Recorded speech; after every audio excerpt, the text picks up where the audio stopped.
Un revolucionario en el trono. Una vez dueño de sus posesiones, José II se apresuró a poner en práctica los principios abstractos que recopilara de los teóricos alemanes del derecho natural, Wolf, Richard, Martini. Su ambición era realizar un tipo de Estado perfecto, creado por un solo hombre para el bien del mayor número. Persuadido de que es preciso hacer las cosas grandes de golpe, no empleó con los adversarios astucias a la manera de María Teresa, dispuesto a destruir todo lo que sea contrario a mis doctrinas filosóficas, sin tener en cuenta para nada las tradiciones. Durante los 10 años que duró su reinado, 1780-1790, José II promulgó unas 17.000 leyes y decretos de toda clase. Fue una verdadera tempestad que desajustó la sociedad antigua. Hombre inteligente, pero carente en absoluto de sentido político, sincero y consagrado a su oficio de soberano, con el que se confundía íntegramente, el joven emperador quería hacerlo todo por sí mismo. Trabajaba 16 horas diarias y gobernaba el imperio desde el asiento de un carruaje. Lo imagina todo, escribía el príncipe Starhemberg. Lo ve todo, dirige, ejecuta y gobierna todo. Los diversos departamentos son cuerpos organizados a los que proporciona el impulso que los mueve, pero no tienen iniciativa propia, ni siquiera están seguros de su propia existencia para el día siguiente, y menos aún del mantenimiento de su jurisdicción. Resulta fácil inferir cuán ocupado está este príncipe y cuánta paciencia y valor debe tener para reanudar diariamente el hilo del penoso y fastidioso trabajo que le ha quedado de la víspera y hallarse al corriente de una tarea inmensa que no le deja tiempo para respirar, por así decirlo. Con ocasión de su viaje a Bélgica, José II fue invitado a una fiesta en Luxemburgo que rehusó, diciendo: «Yo no he venido aquí para comer, beber o bailar, sino para llevar a cabo asuntos muy serios». En Gante le enseñaron con orgullo el cordero místico de Van Eyck, pero no vio más que la desnudez de Adán y de Eva, y ordenó que le quitasen de delante aquellas indecencias. De este modo cambió en Bélgica la legendaria humanidad de su antiguo gobernador Carlos de Lorena. Nivelación política y social. José II creía alcanzar su objetivo mediante la nivelación, la uniformidad, lo que la lengua alemana expresa maravillas con el vocablo Gleichstellung. Noble o burgués, belga, checo o judío, católico, protestante, nada tenía importancia, sino solo que sus súbditos trabajasen todos para el bien común. Los grupos rebeldes a la nivelación tropezaban con la réplica que tales derechos carecían de valor alguno. Durante el reinado de José II, las leyes húngaras y belgas fueron solo piezas de museo, sin significación práctica, sustituidas por completo por los decretos imperiales. Toda autonomía local había terminado. Como es natural, las asambleas de los estados provinciales no se dejaron arrebatar sin protesta su último coto de influencia. La oposición de la nobleza, que ocupaba lugar predominante en el seno de tales estados, le ofreció a José II la oportunidad de fulminar las locas pretensiones de aquellos nobles equívocos. Las funciones correspondientes a las asambleas de los estados pasaron a los funcionarios imperiales, de quienes su señor exigía prestaciones sobrehumanas. José II se consideraba, como Federico de Prusia, el primer servidor del Estado y esperaba de sus subordinados el mismo desprendimiento. Los funcionarios se agotaban a cambio de unas retribuciones irrisorias. Jamás el emperador tuvo la menor consideración hacia las imperfecciones humanas. Cuando se trataba del Estado, José II ignoraba toda misericordia. Con su disciplina de hierro, la máquina administrativa marchó realmente algo más aprisa, aunque todavía con reticencias. La agradable atmósfera que hasta entonces reinara en los departamentos ministeriales dio paso a la agitación, al sentimiento de inseguridad. Sentíase por doquier la presencia de espías imperiales. Cierto es que el nivel general de los funcionarios quedó muy mejorado, puesto que para los nombramientos solo eran tenidos en cuenta la capacidad y el mérito. No obstante, el mal estaba excesivamente arraigado para remediarlo en solo 10 años. Odio particular hacia la nobleza. En realidad, José II no sentía un odio particular hacia la nobleza, sino hacia todos los grupos sociales que consideraba parasitarios. De hecho, el campesinado era la única clase que complacía al emperador. Puede afirmarse incluso que su reinado fue una aurora para los siervos de la gleba.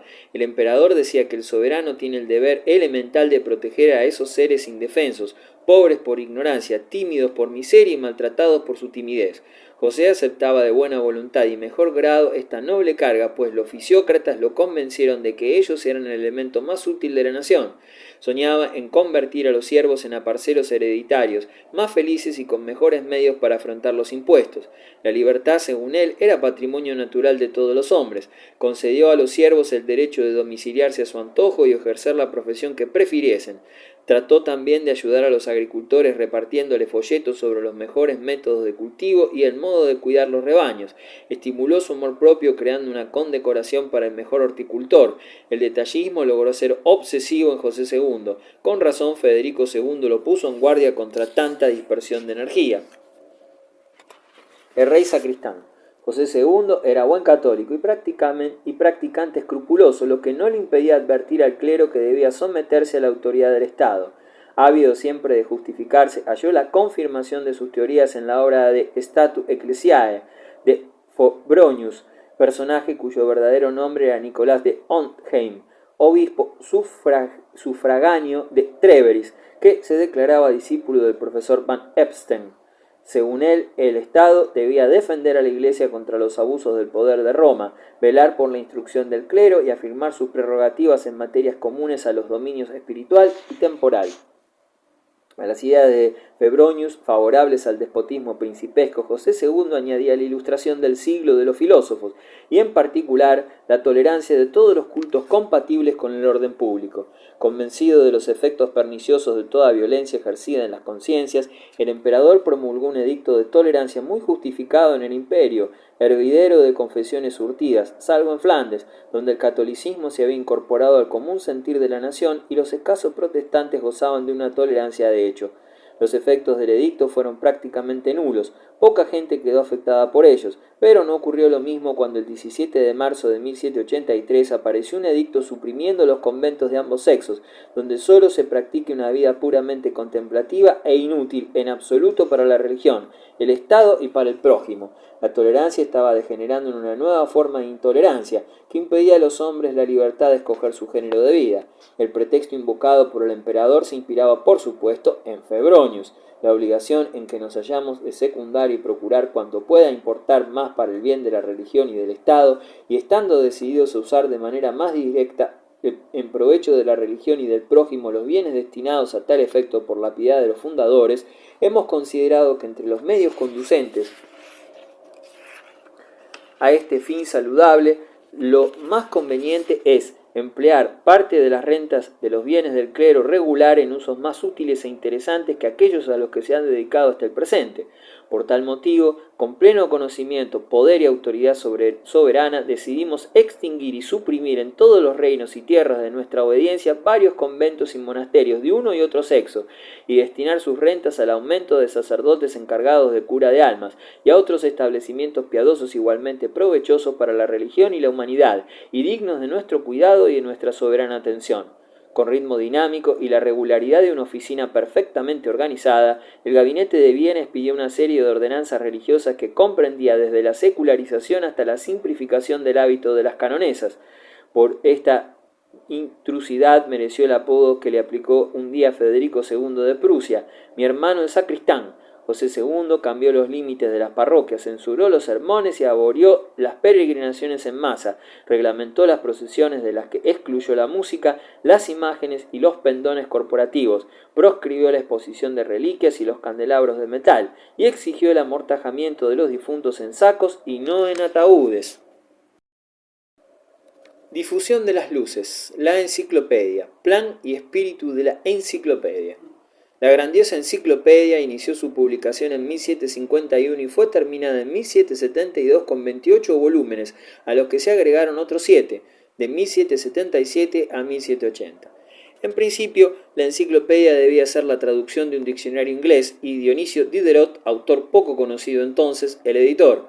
Diderot no tardó en observar que el léxico inglés presentaba demasiadas lagunas para poder servir de modelo eficaz a la obra francesa. En consecuencia, redactó él mismo el plan de una obra original, de bases mucho más ambiciosas. Diderot supo interesar en sus proyectos a una editorial que se mostró dispuesta a apoyar económicamente la gran empresa, y como los editores temían que el nombre de Diderot fuera desconocido en exceso, para atraer a los posibles lectores contrataron como segundo redactor a Jean Leron de D'Alembert. que, pese a su juventud, era uno de los mejores matemáticos de Francia, con una connotada tesis sobre el cálculo integral a sus 21 años, y otros escritos que le habían valido su ingreso a la Academia Francesa a los 25 años. Para anunciar la publicación apareció en 1750 un prospecto que suscitó enorme interés. 4.000 suscriptores respondieron a la llamada, éxito sin precedentes. El precio de la obra completa era de 100 pistolas, 1.000 francos, lo que representaba una suma extraordinaria en aquella época. D'Alembert escribió una introducción para el primer volumen a fin de dar a conocer en síntesis los propósitos y el programa de la enciclopedia. Los autores iban a exponer en la medida de lo posible el orden y encadenamiento de los conocimientos humanos.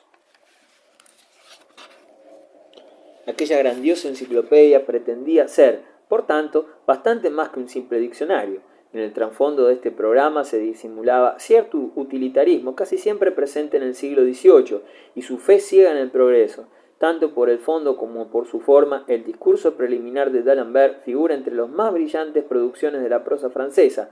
Termina con un panegírico entusiasta de la razón. Tal diversidad de conocimientos no hubiera podido provocar revolución cultural alguna por medio de artículos independientes unos de otros, pero esta misma diversidad consiguió convertirse en fuerza arrolladora. Los diversos artículos llevaban la firma de sus autores. El propio Diderot escribía sobre todo acerca de materias técnicas y oficios. D'Alembert, responsable de las secciones de matemáticas y ciencias naturales, componía también artículos sobre filosofía, uno de los cuales, sobre el cartesianismo, la filosofía de Descartes, es digno de especial mención. Las personalidades más famosas de la época figuraban en la lista de colaboradores. Montesquieu escribió el artículo sobre estética y buen gusto. Quesnay y Turgot compusieron interesantes estudios económicos. Buffon disertó en términos pomposos sobre ciencias naturales. Rousseau trató temas de música. Voltaire, Marmontel y Holbach aportaron su contribución en los terrenos filosófico, religioso y literario. Sin embargo, muchas de estas célebres personalidades abandonaron pronto la empresa, de modo que la mayor parte de los trabajos fueron efectuados por autores poco menos que desconocidos. Las opiniones expresadas en la obra divergen bastante. En política, por ejemplo, los redactores de la enciclopedia se movían entre la admiración hacia el despotismo ilustrado, siempre destacando el mismo adjetivo, ilustrado, hasta la exposición de una doctrina comunista. En el campo religioso oscilaban del deísmo más vago y al puro y simple ateísmo, en filosofía del idealismo al materialismo. Sin embargo, la obra presenta cierta unidad de forma y todos sus colaboradores caminaban decididamente por las sendas del radicalismo. Así, en el artículo sobre la misa no se halla ni una sola palabra que contraponga este sacramento de la razón, pero luego el artículo remite al lector a otros en que trata de los ritos entre los pueblos primitivos, y en ello ya cabía mofarse de las costumbres primitivas sin riesgo alguno. Al lector le bastaba deducir sus propias conclusiones. La primera finalidad de los enciclopedistas era expresar el descontento ante la situación general existente. Con la razón por guía y la duda metódica como arma, luchaban por un porvenir mejor para la sociedad, en que reinaran la libertad, la igualdad y la fraternidad. Su tendencia era democrática y anhelaban con Diderot a la cabeza trastornar las estructuras sociales. Mediante sus artículos muy documentados sobre los métodos de trabajo y las máquinas, Diderot exaltaba el trabajo manual. Ofensiva contra los enciclopedistas. Desde que se inició la publicación de la obra, políticos y prelados manifestaron su hostilidad contra la enciclopedia. En sí mismos los artículos podían parecer inofensivos, pero no cabía equivocarse sobre la tendencia general que evidenciaban. Cuando los redactores de la obra, no contentos con atenerse a los principios de la época, se dedicaron a combatir los intereses esenciales de la Iglesia y del Estado borbónico, se levantó una auténtica oleada de protestas por parte de la aristocracia y de los círculos eclesiásticos. A la aparición del segundo volumen, los teólogos jesuitas, esta vez apoyados paradójicamente por los jansenistas, obtuvieron la promulgación de un decreto real que suprimía la autorización para la publicación de la enciclopedia. Diderot y D'Alembert apelaron entonces a sus poderosas amistades, entre las que figuraba d'Argenson, ministro de guerra, y la propia Pompadour, obteniendo que aquella prohibición quedara en letra muerta. 6 años más tarde, cuando apareció el volumen séptimo en 1757 con ideas todavía más radicales que los precedentes, se desencadenó una nueva ofensiva contra la enciclopedia. Esta vez las autoridades actuaron con mucha mayor energía, incluso con ensañamiento. El atentado de Amiens contra Luis XV proporcionó pretexto para la reacción. Por otra parte, Rousseau había roto con los enciclopedistas y los combatía abiertamente. El arzobispo de París se declaró contra la enciclopedia en una carta pastoral y el Parlamento dispuso que los 7 volúmenes publicados fueran quemados en la hoguera por mano del verdugo. Por fortuna, el censor principal, Malesherbes, que sentía buenas disposiciones hacia la obra y sus autores, previno a Diderot,